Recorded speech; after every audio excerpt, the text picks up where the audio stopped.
It's not that you react. The question is, how long are you going to react? That's the real question. Because, I mean, I react all the time. I mean, everybody does. But if you're going to stay there and you're going to live in that emotional state, you will see life through that lens of that emotion, right? So now it gets complicated because the stronger the emotion you feel towards certain people or problems in your life, the more you pay attention to them. And where you place your attention is where you place your energy. So from a purely biological as well as quantum state, we could say then you're using that person or that circumstance to reaffirm your dependence on feeling that emotion. So you have to hate your enemy. And if your enemy dies, you'll find another person to hate because that is the response, right? So the body is the animal. It's been conditioned a certain way. And if it's been doing something and feeling something for an extended period of time, there's a modification of its receptor sites. It's needing those emotional states.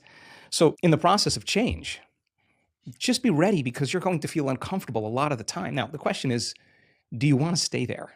So then most people think they don't have any control over their emotional state. They think, I'm just this way and I feel this way. Well, we actually can show people that that's not the truth, that when it's the hardest, it matters the most. And if you're able to really work and train your body like you're training an animal to stop feeling one way and start feeling another way, if you believe that you're an eternal being, let's just say that, I mean, just most religions talk about we're eternal, and most sects have thought, only a few that don't, whether you're going to heaven or hell or nirvana or on the wheel, you're pretty much going to be around for a long time.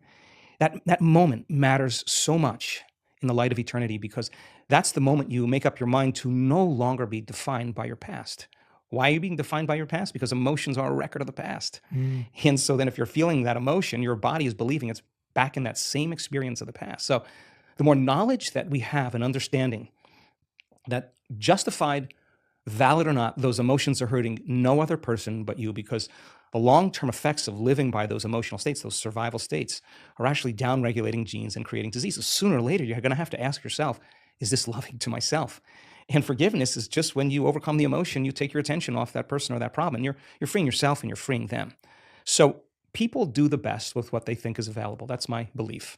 And if you're unaware that you can control your emotional states, you'll rely on something outside of you to do that, whether it's a computer game, whether it's a Netflix show, whether it's a drug, whatever it is that you need to make that feeling go away, you're dependent on your outer world. And I think that's a hypnosis, that's a conditioning. Teach people that you can actually regulate and change your emotional states. You give them the tools to literally step into a new future. So that process, of course, is extremely uncomfortable. And the question is, how long are you going to stay in that emotional state? And 50% of the story that most people tell about that past experience isn't even the truth, because they're making things up, and they're doing that so that they can justify why they haven't changed since some past event.